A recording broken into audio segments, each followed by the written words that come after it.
I don't care if Santa won't deliver. Spare me gifts this year. I don't care. All the elves can stare. Ornaments grow pale. I care about you and me and everything we've built together. Memories and feelings bigger than December. Oh, oh, oh, oh, all I need. I care about you and me.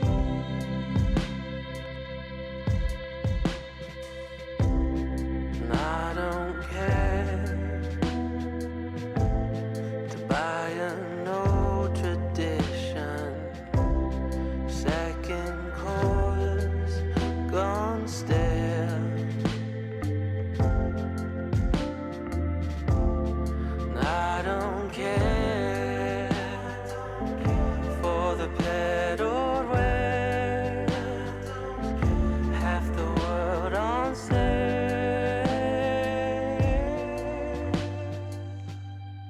I care about you and me and everything we've built together. Memories. 6 a.m. on the West Coast, 9 a.m. on the East Coast of America. It is 2 p.m. in London, 7:30 in Mumbai, India, 11 p.m. in Kyoto, Japan, and in Malaysia, it's 1984. I'm Jay Sheldon, and I'm not wearing pants. Thank you to Harris Heller and Stream Beats for the cool Christmas tunes. You check it out, Stream Beats. If you're a streamer, gamer, whatever it is you do on the stream, check out Stream Beats. They've got some great tracks over there. Very nice, very nice. And yeah, it's Wednesday and it's hot. All of a sudden, it became so hot just this evening. It didn't rain where I am anyway in Malaysia today. But the humidity, really, I'm sweating like a farm animal here. So anyway, we're getting through it slowly but surely. We are live on Facebook, YouTube, Twitter, and Twitch.tv, and Rumble.com. Welcome to all of our live viewers. And if you're watching the video replay afterwards on any one of those channels, plus locals.com, you will find us there. Just look for that logo, Jay Sheldon, or I'm not wearing pants. Can't miss it. Also, we are a podcast, and a welcome in and a huge thank you to all of our podcast listeners and downloaders. Thank you so much for keeping us alive. We are available everywhere, including just got up on Radio Public, Spotify, Stitcher, Apple Podcasts, Google Podcasts. Oh, and of course, Geo7 in India. And I hope I'm saying that name right. Giosaavn, Geo7. It's a podcast distributor in India. And I just got an email from them today congratulating us on our successful podcast.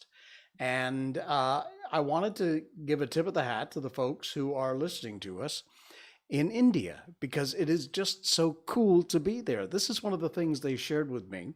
Mumbai is our top city, and then Manahari, Patna, Petalinganjaya, but that's in India. Indore, Katra, Bangalore, and Kolkata. So those are some of the cities where you may be listening in, and I thank you very much. A tip of the hat to you guys and a hearty hi-ho for your downloads and your listens. I really do appreciate it. That was very cool of you guys. All right. What else have we got coming up? Oh, I know. Wait. Hold on. Hold the phone. I got to do one little tweak here and get over to my profile page. Hang on. Let me just let it come up here. All right. And then I got to scroll down. So hold on. You actually get to see me scroll through. This is me on Facebook. If you want to hang out, join up. All right. So I made this post. This is from my YouTube channel. And it says, what I said was, no doubt about it, porn sells. And by the way, you will not find any porn on my channel, but please subscribe anyway. This is a list of the views of the different videos. I mean, sometimes when it's just up, it's just started, I get like 3, 4, 5, 6, 8 views. 513 views on the title, Apparently Porn Sells. And the thumbnail I used, that's actually an iceberg, a bank of snow floating in the ocean. And the one that really took off was the one that says, stop with the panic porn. You see here? 2.1 thousand views. And the thumbnail, you can't tell what it is. It's completely digitized. It looks like some sex scene, but it's not. And the show was not about panic porn that you're thinking of. It's the panic porn where newspapers and online news sites just post these ridiculous headlines, half of which are not even true or bend the hell out of the truth, just to get, it's clickbait is all it is. And they love making you afraid. And that's what the panic porn is, fear porn. But anyway, 2.1 thousand views, 513 views on both of the shows where I purposely put something porn related in the title. And so you might ask, why is tonight's show called Sex in Space? There is a reason for that, and I'll get to it later. But right now, it's time to get to this. Miko Update. Yeah, Miko Update. Fa-la-la-la-la. She's doing great. Not a lot to update. She's great. She's very healthy, very happy, enjoying life, getting ready for Christmas. And we have to take our Christmas photo, by the way. We'll have that. I hope maybe by Saturday night's stream, I'll share that with you. We'll have our family Christmas photo. And it was funny because I was downstairs outside with Miko just before the show.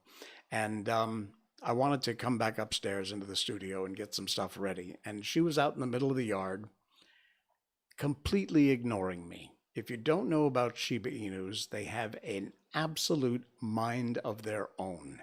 They will do what they want, when they want to, and there is nothing, nada that you can do that you can get their attention unless it's something they want.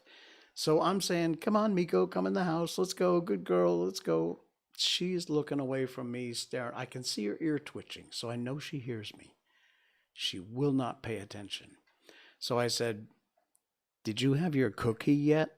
And the minute she heard the word cookie, her head went, whipped around and zoom, raced in the house. Soon as she heard what she wanted, off she goes. So, yeah, welcome to the world. Welcome to our world of Shiba Inus. It's always an adventure. Hey, a couple shows back, we did a segment on under 50 ringgit gifts you could give, because a lot of companies will do gift exchanges where they have a minimum or a maximum amount you can spend, $20, $30, $50.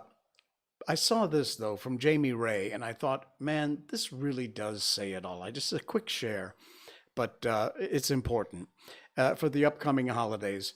It says, don't come at me with your little gift bag or your Christmas tin and say it's not much, but let me tell you something. If you think enough of me to build, buy, make, bake, paint, craft, or grow something for me, out of 7 billion people on the planet, this one thing you've picked just for me, that is much. So let's not forget this year when we say it's not much, but because the thoughtfulness to think of somebody else is much. It's the thought, it's the gift, it's the idea that you took the time. That's what's important. So don't be given a gift and saying, it's not much, but no, forget it's not much. It's a lot. I loved that. When I saw that, I had to share it with you guys tonight because, it means a lot. All right. And one of the ideas that you may not want to do for Christmas, or maybe you do because apparently it's really valuable, is whale vomit. Yeah, I know, but apparently whale vomit is a thing. Look, whenever I try and describe this show to people, they always say, what's your show about? And my first answer is it's about an hour. My second answer, it is just a curated collection of crap that I find on the net. Rarely do we do anything controversial here. A, we don't touch Malaysian politics because I'm not allowed to talk about it much. I do talk about U.S. politics a little bit when something really cranks my crank, but for the most part, not. So what we do share, because I thought, wouldn't it be nice to just find a place, whether you listen to the podcast or you watch the live stream or the video replay later, to just take a break from all the crap that's out there. You want controversial shows, you want political shows, you want to go right-wing, you're going to go centrist, you want to go left-wing nutballs. Whatever you want, you will find it in all kinds of formats and variety. But rarely do you just find a place that steps outside of all that usual crap and brings you the weird stuff. So that's what I've challenged myself to do. Not only that, but at the end of our show, we always read a book, a classic book, or part of one, until we get all the way through it. And then we start a new one. And so tonight, one of the main things in our That's Weird category is whale puke. A Malaysian woman has found whale vomit while fishing. And as it turns out, she might be fabulously wealthy. Take a look at this. If you're listening to the podcast, check out the video over on Rumble or Locals, wherever you want. This is the woman. She is holding whale puke. That's just what it is. And there's a close-up sort of picture of the whale vomit. Sometimes we're just going about our business without knowing that luck awaits us just around the corner. This, by the way, is from the World of Buzz, those amazing, crazy folks at World of Buzz. The link is in the show notes. I encourage you to go check it out, read the whole article. For Ida Zurina Long, she did not expect her luck to take a turn for the better when she found an item that is believed to be whale vomit. She said, I thought they were just garbage floating on the sea, and I used a stick to move them to the shore.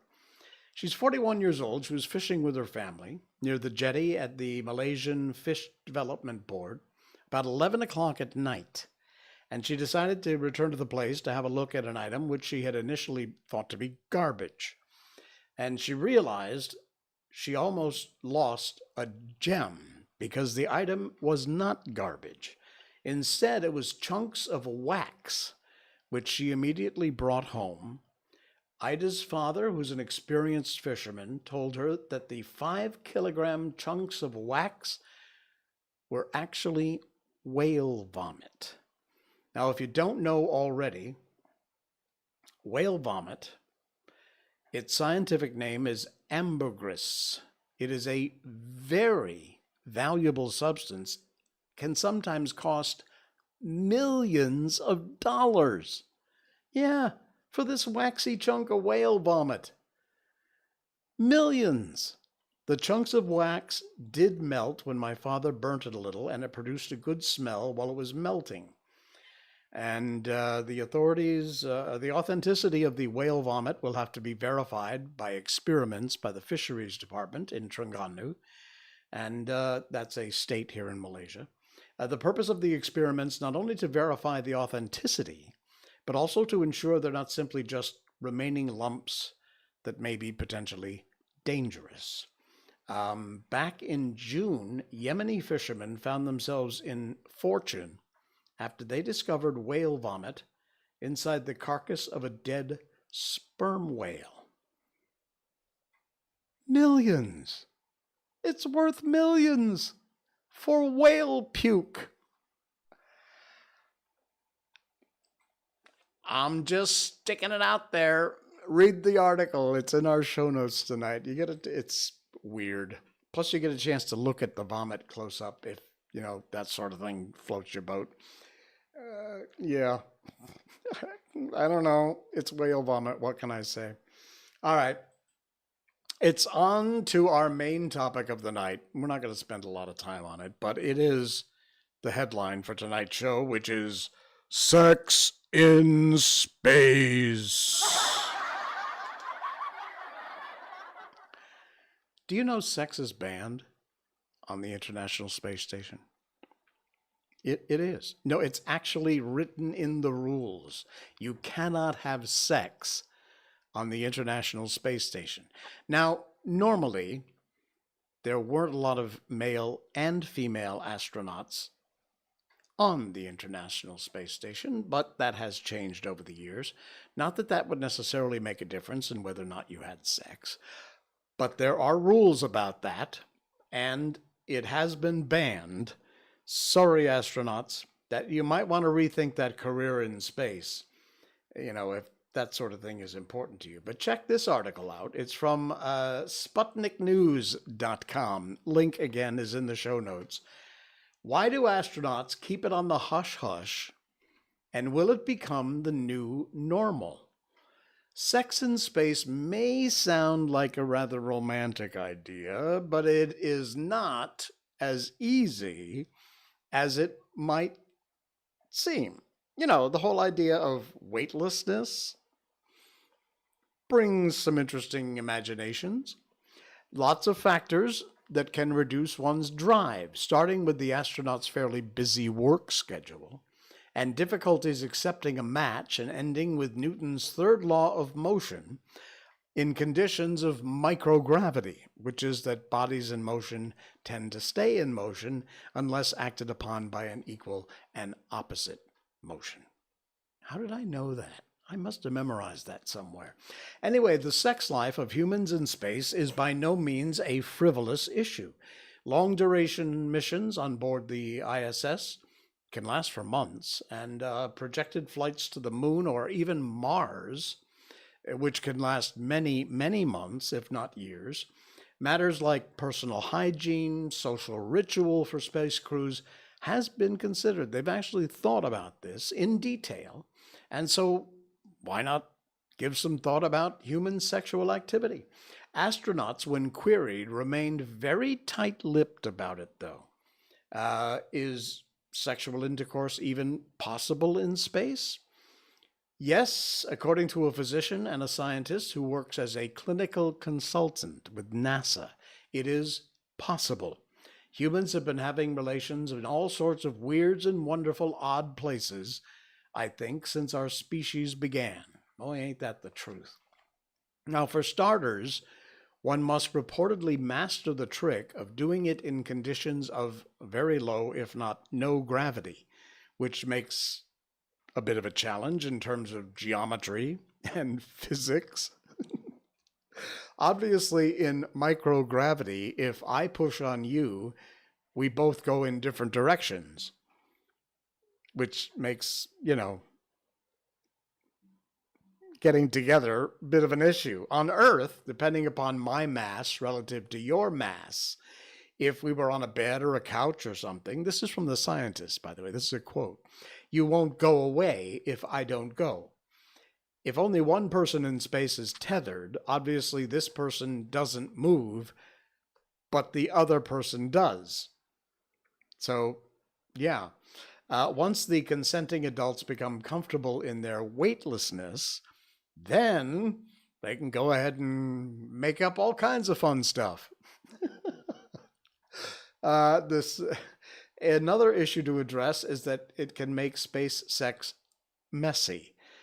Again, it sounds stupid, but they have to actually think about this stuff. Bodily fluids involved in the process in microgravity can wind up just floating around in the capsule, which would also cause some problems. Anyway, I just stuck it out there for y'all to check it out. Do check the link in our show notes. Read the whole article. It's from SputnikNews.com. And yes, indeed, they do consider and they think about and they have rules about sex in space for astronauts. And even if they were to say okay, it just really ain't that easy. But hey, rules were meant to be broken, right? We make a habit of doing that in Malaysia. My good friends at Chili Sauce, links in the show notes, chilisauce.my, that's CILISOS. And this article, you remember I've talked about this before, how we are, in a sense, with some qualifiers, more free in Malaysia than in the land of the free where I'm from, especially these days. I've made the argument before. I'm not going to get into the whole, more free than you are type thing, but it has to do in a way with this kind of thing. Real interesting article just came out today, I believe. Yeah, today on chilisauce.my. The link is in the show notes. Please do check it out. I'm not going to read the whole article. I want you to go over there and read it for yourself. But these Malaysians have shared their funny experiences getting stopped at PDRM roadblocks. PDRM is Police Diraja Malaysia, which is the Royal Malaysian Police. They set up roadblocks under the alleged reason of checking for road tax stickers, drunk drivers. Sometimes they do operations where they're looking for gang members. And so you'll drive through the roadblock 99 times out of 100. They look, they check your tax sticker on your car, and then they just wave you through. No big deal. Late at night when it's, party night, midnight, 1 o'clock, 2 o'clock in the morning, then they might stop everybody, have you roll down the window. We used to do this on the police force all the time. They would smell in the car, see if they smell alcohol or anything like that.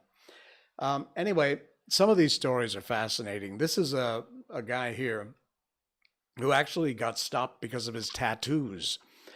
Driving, we often find ourselves worrying about being caught in a roadblock because most of the time, the Abang police just point their flashlight and wave us through.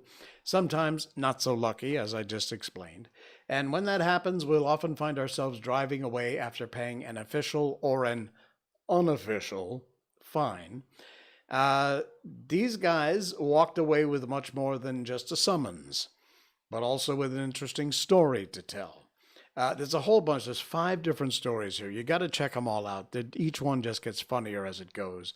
But this one from Yui Ha Hua, and I'm sure I'm butchering your name. I'm sorry, Yui Ha. A few years ago, on his way back home, when he was stopped by police who at the time were running an operation to apprehend gang members. Gang members here are very often identified, as in other places, by their tattoos. So no surprise that Yui Ha looked like he had a top spot on Kale's most wanted list.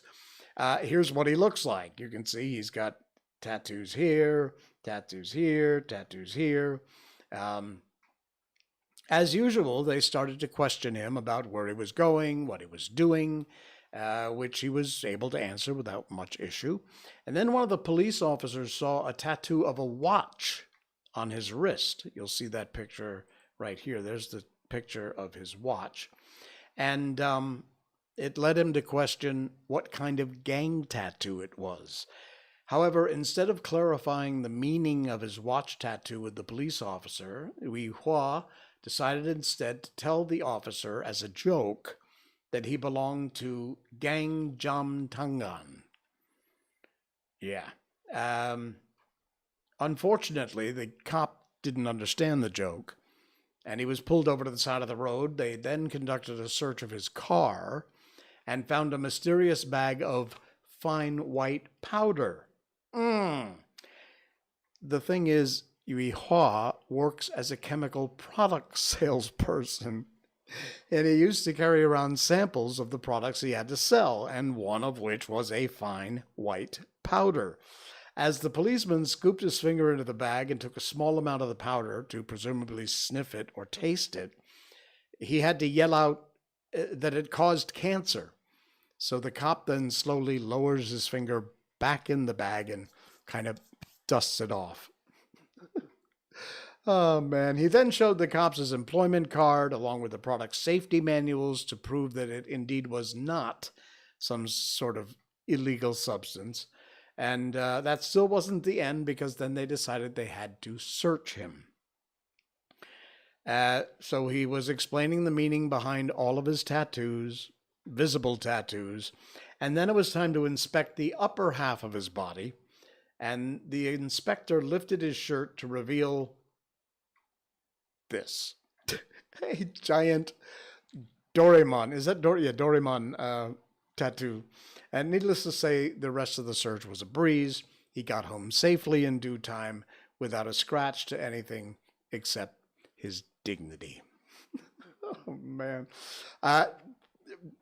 There's a whole bunch of these stories. Do check them out. The link is in the show notes. And thanks to chilisauce.my for a very cool article about police roadblock mishaps here in Malaysia. Luna Amethyst, welcome in. Hello, dear. Good to see you. Nice to have you along for the ride. Nice to have you. Don't worry, you're not late. You came at just the right time for you. So that's a good thing. All right. Actually, we're just about to head on over into our book tonight. So you got yourself a Tati laptop stick. What did you make that? Do they sell Tatiana laptop stickers? I had no idea. Okay. Cool beans. I don't have any. Do I have any stickers on my laptop? No, I don't have any stickers on this laptop. Except for one here, and I usually take all the... There are people I know... Oh, ordered it on Redbubble. Okay, cool. There are people I know who leave all the stickers on like their laptops or their phones, or even have some of the... These are the kind of foolish people who leave the car seats wrapped when they buy a new car. Why do you do that? I suppose it's the same people who maybe wear masks when they're driving alone. Probably. Yeah. Lots of fan-made NSR merch there. Very cool. Redbubble. Send me the link or put the link in the chat. I'm sure people might be interested in how to get that stuff if you are fans of No Straight Roads. Very cool. I didn't know that. Yes. Go ahead. Feel free to stick the... if it'll let you. I'm not sure. Sometimes the auto mod stuff will not let you put a URL in there, but just check. Just put, whatever.com and then the link in there if you want. All right. I think we got to move on and up to our book. We started this a few streams ago. We just finished A Christmas Carol by Charles Dickens, but we did start this a few streams ago. We're trying to finish it up by Christmas, and I think we're going to make it because we've got 1, 2, 3 more shows, not including tonight, before Christmas. So we should just have enough time.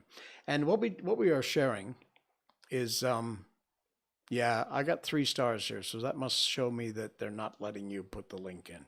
All right, whatever. Send it to me if you want, NoPants@jsheldon.com. and I'll stick it in the show notes if I can. All right, so we're reading A Christmas Memory by Truman Capote.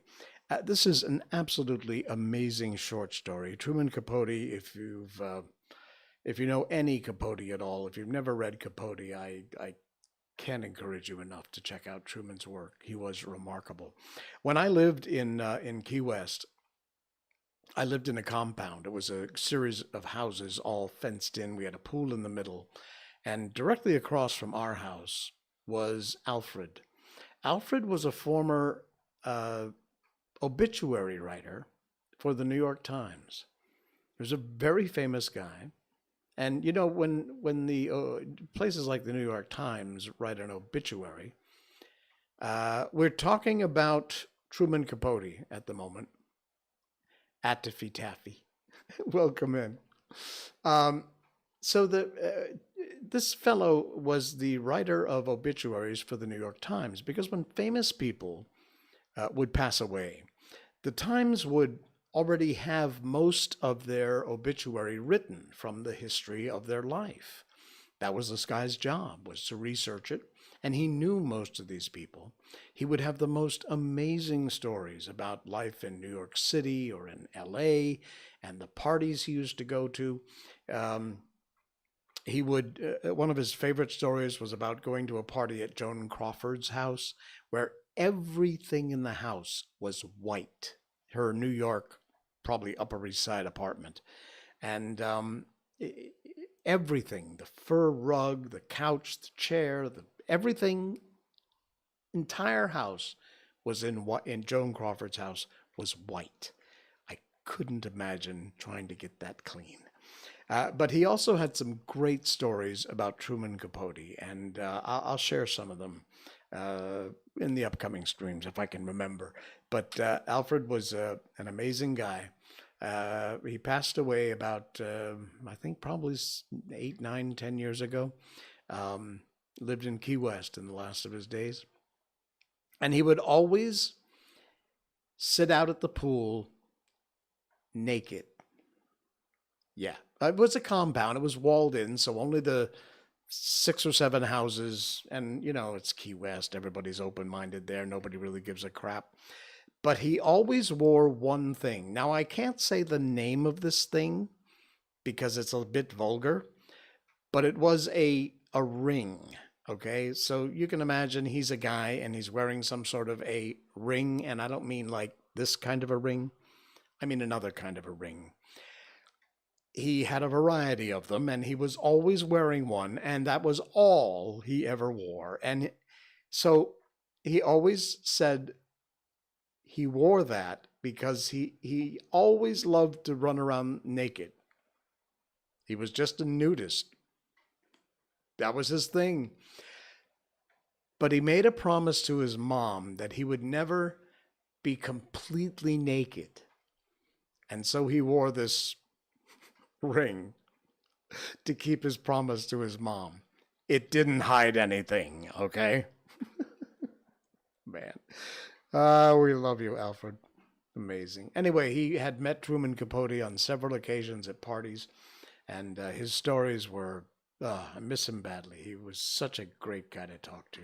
Anyway, one of my favorite books of all time, short stories of all time, and certainly my favorite Christmas story is A Christmas Memory by Truman Capote. And we've been reading that, and we're going to continue. They took a penny, tossed it out the window so that we wouldn't have an even 13 of anything. And tonight, our story continues Truman Capote's A Christmas Memory. Of the ingredients that go into our fruitcakes, whiskey is the most expensive, as well as the hardest to obtain. State laws forbid its sale, but everybody knows you can buy a bottle from Mr. Ha Ha Jones. And the next day, having completed our more prosaic shopping, we set out for Mr. Ha Ha's business address, a sinful, to quote public opinion, fish fry and dancing cafe down by the river. We've been there before, and on the same errand, But in previous years, our dealings have always been with Ha-Ha's wife, a iodine dark Indian woman with brassy peroxided hair and a dead tired disposition. Actually, we've never laid eyes on her husband, though we've heard he's an Indian too. A giant with razor scars across his cheeks. They call him Ha-Ha because he's so gloomy. A man who never laughs. As we approach his cafe, a large log cabin festooned inside and out with chains of garish, gay, naked light bulbs, and standing by the river's muddy edge under the shade of river trees where moss drifts through the branches like gray mist. Our steps slow down. Even Queenie stops prancing and sticks close by. People have been murdered in Ha-Ha's cafe, cut to pieces, hit on the head. There's a case coming up in court next month. Well, naturally, these goings-on happened at night, when the colored lights cast crazy patterns and the Victrola wails. In the daytime, Ha-Ha's is shabby and deserted. I knock at the door. Queenie barks. My friend calls, "Mrs. Ha-Ha, ma'am? Anyone to home?" Footsteps. The door opens. Our hearts overturn. It's Mr. Ha-Ha Jones himself. And he is a giant. He does have scars. He doesn't smile. No, he glows at us through Satan-tilted eyes and demands to know, "What do you want with Ha-Ha?" For a moment, we're too paralyzed to tell. Presently, my friend half finds her voice, a whispery voice at best. If you please, Mr. Ha-Ha, we'd like a quart of your finest whiskey." His eyes tilt more. Would you believe it? Ha-Ha is smiling. Laughing, too. "Which one of you is a drinking man?" It's for making fruit cakes, Mr. Ha-Ha. Cooking." This sobers him. He frowns. "That's no way to waste good whiskey." Nevertheless, he retreats into the shadowed cafe, and seconds later appears carrying a bottle of the daisy-yellow unlabeled liquor. He demonstrates its sparkle in the sunlight and says, $2. We pay him with nickels and dimes and pennies, and as suddenly as he jangles the coin in his hand like a fistful of dice, his face softens. "I'll tell you what," he proposes, pouring the money back into our bead purse. "Just send me one of those fruit cakes instead." "Well," my friend remarks on our way home, "there's a lovely man. We'll put an extra cup of raisins in his cake." The black stove, stoked with coal and firewood, glows like a lighted pumpkin. Egg beaters whirl, spoons spin round in bowls of butter and sugar. Vanilla sweetens the air, ginger spices it. Melting, nose-tingling odors saturate the kitchen, suffuse the house, drift out to the world on puffs of chimney smoke. In 4 days, our work is done. 31 cakes, dampened with whiskey, bask on window sills and shelves. Who are they for? Friends. Not necessarily neighbor friends. Indeed, the larger share is intended for persons we've met maybe once, or perhaps not at all.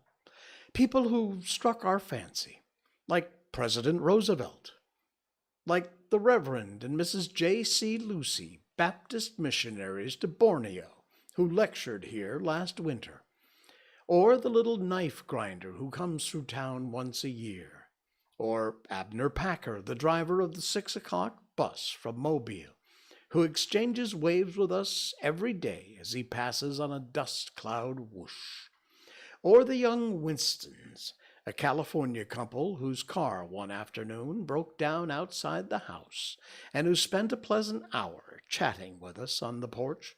Young Mr. Winston snapped our picture, the only one we've ever had taken. It is because my friend is shy with everyone except strangers that these strangers and merest acquaintances seem to us our truest friends. I think yes. Also, the scrapbooks we keep of thank yous on White House stationery. Time to time, communications from California and Borneo. The knife grinder's penny postcards make us feel connected to eventful worlds beyond the kitchen, with its view of a sky that stops. Now that a nude December fig branch grates against the window, the kitchen is empty. The cakes are gone. Yesterday we carted the last of them to the post office, where the cost of stamps turned our purse inside out. We're broke. That rather depresses me, but my friend insists on celebrating with 2 inches of whiskey left in Ha-Ha's bottle.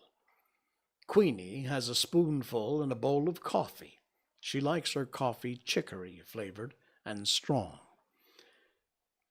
The rest we divide between a pair of jelly glasses. We're both quite awed at the prospect of drinking straight whiskey. The taste of it brings screwed-up expressions and sour shudders. But by and by we begin to sing, the 2 of us singing different songs simultaneously. I don't know the words to mine, just come on along to the dark town strutter's ball. But I can dance. That's what I mean to be, a tap dancer in the movies. My dancing shadow rollicks on the walls. Our voices rock the chinaware. We giggle as if unseen hands were tickling us. Queenie rolls on her back. Her paws plow the air. Something like a grin stretches her black lips. Inside myself, I feel warm, sparky as those crumbling logs, carefree as the wind in the chimney. My friend waltzes round the stove, the hem of her poor calico skirt pinched between her fingers, as though it were a party dress. "Show me the way to go home," she sings, her tennis shoes squeaking on the floor. "Show me the way to go home." Enter 2 relatives, very angry.